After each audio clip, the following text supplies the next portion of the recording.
Hi everyone, welcome to Bong telescope. আজকের এই ভিডিওটি শুধুমাত্র ডকুমেন্টারি, এডুকেশনাল এবং স্টোরি টেলিং পারপাসের জন্য তৈরি করা হয়েছে। ভিডিওতে ব্যবহৃত সমস্ত তথ্য বিভিন্ন পাবলিকালি অ্যাভেলেবেল সোর্স, রিপোর্ট এবং হিস্টোরিক্যাল রেকর্ড থেকে সংগ্রহ করা হয়েছে। আজকের এই ভিডিওটিতে সেনসিটিভ টু ক্রাইমের বিষয়বস্তু রয়েছে, তাই আজকের এই ভিডিওটি শুরু করার আগে আমি একটি সেনসিটিভ ওয়ার্নিং দিয়ে রাখলাম। Viewer description is advised. ইতিহাসের মধ্যে সবচেয়ে ভয়ঙ্কর সিরিয়াল কিলারের কথা বললে একটা নাম বারবার সামনে চলে আসে। এমন একজন মানুষ যে দাবি করেছে সে নাকি হত্যা করেছে 300-রও বেশি শিশুকে। সে ঘুরে বেড়াতো সাউথ আমেরিকার বিভিন্ন পাহাড়ি অঞ্চলগুলোতে, টার্গেট করতো বিভিন্ন দরিদ্র পরিবারের ছোট ছোট মেয়েদের এবং শিশুদের। আর বছরের পর বছর কেউ বুঝতেই পারেনি তাদের সামনে ঘুরে বেড়াচ্ছে একজন ভয়ঙ্কর সিরিয়াল কিলার। এবং সেই ভয়ঙ্কর বিকৃত মস্তিষ্কের মানুষটির নাম হলো পেড্রো লোপেজ। পুরো পৃথিবী তাকে চেনে মনস্টার অফ দ্য অ্যান্ডেস নামে। পেড্রো অ্যালোনসো লোপেজ জন্ম নেয় 1948 সালে কলম্বিয়াতে। তার ছেলেবেলা ছিল এক্সট্রিম লেভেলের পোভার্টি, অ্যাবিউজ আর ভায়োলেন্সে ভরা। বিভিন্ন রিপোর্ট অনুযায়ী জানা যায় তার মা ছিলেন একজন সেক্স ওয়ার্কার। রিপোর্ট অনুযায়ী জানা যায় তার মা সার্ভাইভালের জন্য এই কাজ করতেন। পরিবারে ইনস্টেবিলিটি ছিল। চাইল্ডহুড থেকেই সে ভায়োলেন্সের মধ্যে বড় হয়েছে এবং সে তার ভাই অথবা দিদিদের কাছ থেকে কোনো রকমেই ভালোবাসা বা কোনো সাপোর্ট পেত না। খুব ছোট বয়স থেকেই সে রাস্তায় ঘুরে বেড়াতো। একটি পর্যায়ে নাকি তাকে বাড়ি থেকে বের করে দেওয়া হয়, কারণ সাপোজলি জানা যায় তার মা পেড্রোকে একদিন ছোট বোনের সাথে অশ্লীল বা নোংরামি অবস্থায় দেখে ফেলে। এরপর পেড্রোকে সোজা ঘাত ধাক্কা দিয়ে বাড়ি থেকে বের করে দেওয়া হয় এবং এরপরই শুরু হয় পেড্রোর রাস্তার জীবন। সে রাস্তায় ঘুমাতো, খাবারের জন্য চুরি করত এবং প্রতিদিন বেঁচে থাকার জন্য লড়াই করত। বাড়ি থেকে বের করে দেওয়ার পর পেড্রো লোপেজের জীবন পুরোই বদলে যায়। সে রাস্তায় থাকা দরিদ্র শিশুদের সাথে মিশত। এই শিশুরা ভিক্ষা করত, চুরি করত আর দল বেঁধে রাস্তায় বেঁচে থাকার চেষ্টা করত। অর্থাৎ এক কথায় বলা যেতে পারে তারা সার্ভাইভ করার জন্য ভিক্ষা, চুরি, ডাকাতি এসবই করত। আর হয়তো সেখান থেকেই তার ভেতরে জন্ম নিতে শুরু করে একটি ভয়ঙ্কর রাক্ষস। কিন্তু পেড্রো লোপেজের জীবনে সব থেকে ভয়ঙ্কর পরিবর্তন আসে জেলে। রিপোর্ট অনুযায়ী জানা যায় 1969 সালে একটি গাড়ি চুরির অভিযোগে পেড্রোকে নাকি অ্যারেস্ট করা হয় এবং জেলের ভেতরে কয়েকজন কয়েদি তাকে ব্রুটালি অ্যাসল্ট করে। কিন্তু পেড্রো চুপ থাকেনি। কিছুদিনের মধ্যেই সে জেলের ভেতরে প্রতিশোধ নেয়। রিপোর্ট অনুযায়ী জানা যায় এক রাতেই সেই কয়েদিদের হত্যা করে। পেড্রোর কেসে অনেক ক্রিমিনোলজিস্টরা বলেছেন এই সময় থেকেই তার ভেতরে জন্ম নিতে শুরু করে ভয়ঙ্কর ভায়োলেন্স, একটা এমন অন্ধকার যেটা ধীরে ধীরে মানুষকে রাক্ষসে পরিণত করে। জেল থেকে ছাড়ার পর 1970 দশকে পেড্রো লোপেজের শুরু হয় ভয়ঙ্কর হত্যাকাণ্ড। বিভিন্ন তদন্ত অনুযায়ী জানা যায় পেড্রো লোপেজ মেনলি টার্গেট করত ইয়ং গার্লস, পোর চিলড্রেন এবং আইসোলেটেড ভিকটিমদের, কারণ এইসব ভিকটিম ফিজিক্যালি উইকার ছিল, সহজে ম্যানুপুলেট করা যেত এবং এই সমস্ত দরিদ্র পরিবারের শিশুরা অথবা মেয়েরা যদি মিসিং হয় তাহলে মিসিং হলেও ইনভেস্টিগেশন হতো না।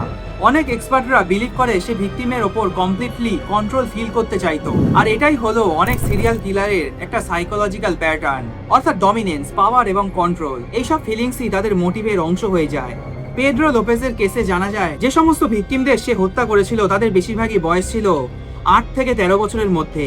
রিপোর্ট অনুযায়ী জানা গেছে পেড্রো খুবই শান্ত এবং ফ্রেন্ডলি বিহেভ করত, কথা বলে শিশুদের ট্রাস্ট গেইন করত, তারপর ফ্রেন্ডলি আঙ্কেলের মতো আচরণ করত। অনেক শিশুরা ভাবতো হয়তো সে হার্মলেস মানুষ, কিন্তু এরপর সে সেই সমস্ত শিশুদের আইসোলেটেড জায়গায় নিয়ে যেত। পুলিশ ইনভেস্টিগেশন অনুযায়ী জানা যায় তার হত্যাকাণ্ডে স্পেসিফিক প্যাটার্ন ছিল। অনেক ক্ষেত্রে ভিকটিমদের এরপর অ্যাসল্ট করা হতো আর তারপর তাদের গলা টিপে শ্বাসরোধ করে হত্যা করা হতো। ভিকটিমদের মরদেহ বেশিরভাগ পাওয়া যেত forest area, river side, mountain region এবং অ্যাবান্ডেড জায়গাতে। এবং এর মধ্যে বেশিরভাগ ভিকটিমদেরই বয়স ছিল 8, 9, 10 এবং 12 বছর। আর এই বিষয়টাই পুরো সাউথ আমেরিকাকে শক করে দেয়। এমনকি জানা গেছে পেড্রো লোপেজ শুধু এক দেশে নয়, সে ঘুরে বেড়াতো কলম্বিয়া, পেরু এবং ইউকাডরের বিভিন্ন অঞ্চল জুড়ে এবং তার পেছনে পড়ে থাকতো শত শত মিসিং চিলড্রেন কেসেস। কখনো কেউ বুঝতে পারেনি এই সমস্ত ভয়ঙ্কর ঘটনার পেছনে একজন মানুষেরই হাত রয়েছে, কারণ সেই সময় পুলিশদের নেটওয়ার্ক ব্যবস্থা খুব একটা ভালো ছিল না। তার মধ্যে পেড্রো একটি দেশে নয়, সে ঘুরে বেড়াচ্ছিল বিভিন্ন অঞ্চলে।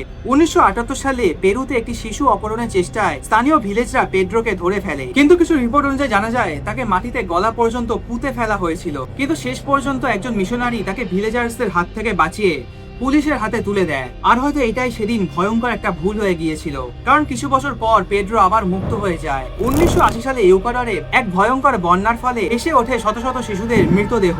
পুলিশরা তখন বুঝতে পারে এখানে একটা সিরিয়াল কিলার অ্যাক্টিভ রয়েছে এবং এইসব ঘটনার কিছু বছর পর পেড্রো লোপেজ একদিন একটি মেয়েকে অপহরণ করার চেষ্টা করছিল এবং সে সময় তাকে ধরে ফেলা হয়। প্রথমে সে কিছু স্বীকার করেনি, কিন্তু ধীরে ধীরে খুলতে শুরু করে সমস্ত রহস্য। সবচেয়ে শকিং অংশটা দেখা যায় এরপর। পেড্রো নিজেই পুলিশকে নিয়ে যায় বিভিন্ন কবরের কাছে, যেখানে সে বিভিন্ন শিশু এবং ছোট ছোট মেয়েদের উপর নির্যাতন চালিয়ে হত্যা করে তাদের কবর দিয়ে রেখেছিল। একটার পর একটা মাস গ্রেভ উদ্ধার হতে থাকে। পুলিশরা সে সময় অন্তত 53টি মৃতদেহ উদ্ধার করে। পেড্রো ছিল এমন একজন সিরিয়াল কিলার যে নাকি নিজেই পুলিশদের সামনে দাবি করেছিল সে নাকি 300রও বেশি শিশুকে হত্যা করেছে।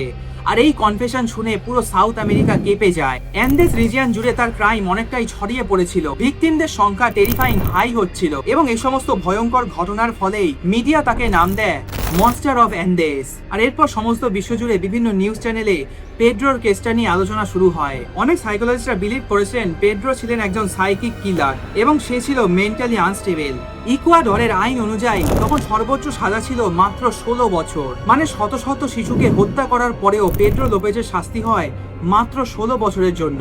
কিন্তু এখানেই শেষ নয়, পেড্রোর ভালো আচরণের কারণে 16 বছর পূর্ণ হওয়ার আগেই তাকে জেল থেকে রিলিজ করে দেওয়া হয়। বিভিন্ন রিপোর্ট অনুযায়ী জানা যায় সে সময় ইকুয়াডরের ল সিস্টেম অনুযায়ী পেড্রোর লিমিটেড সেন্টেন্স হয়, আর পেড্রোকে ছেড়ে দেওয়ার পর থেকেই শুরু হয় আরেকটি মিস্ট্রি। বিভিন্ন রিপোর্টস অনুযায়ী জানা গেছে 1998 সালের পর পেড্রো লোপেজ প্রায় হাওয়ায় মিলিয়ে যায়। তার বর্তমান অবস্থান আজও মিস্ট্রি।